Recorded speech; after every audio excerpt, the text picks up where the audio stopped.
বন্ধুরা তোমরা কেমন আছো? দেখো চলে এসেছি সকালবেলা ঠাকুর ঘরে, ঠাকুর পরিষ্কার করে এবার বসেছি আমি আটা মাখাতে।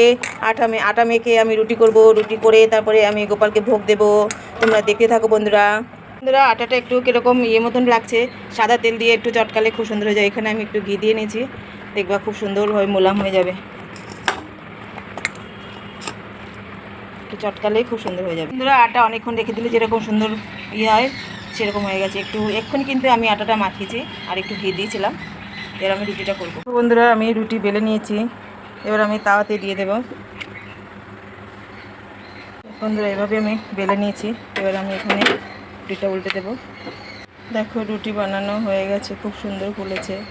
বন্ধুরা ভিডিও ভালো লেগে থাকলে অবশ্যই কিন্তু তোমরা দেখবে প্রথম থেকে শেষ অবধি। সবাই খুব ভালো থাকবে।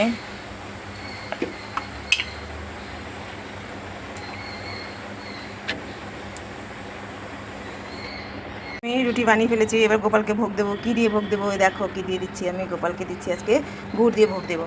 ভগবান যখন যেরকম রাখে ঠিক সেইভাবেই চলতে হয়। বন্ধুরা আমি দেখো চলে এসেছি ঠাকুর ঘরে, সবাইকে সুন্দর করে পরিষ্কার করে মুছে নিয়েছি, সব রেডি করে নিয়েছি। এবার আমি ভোগটা দেবো। সবাই খুব ভালো থাকবে, কমেন্টে জয় গোপাল লিখবে।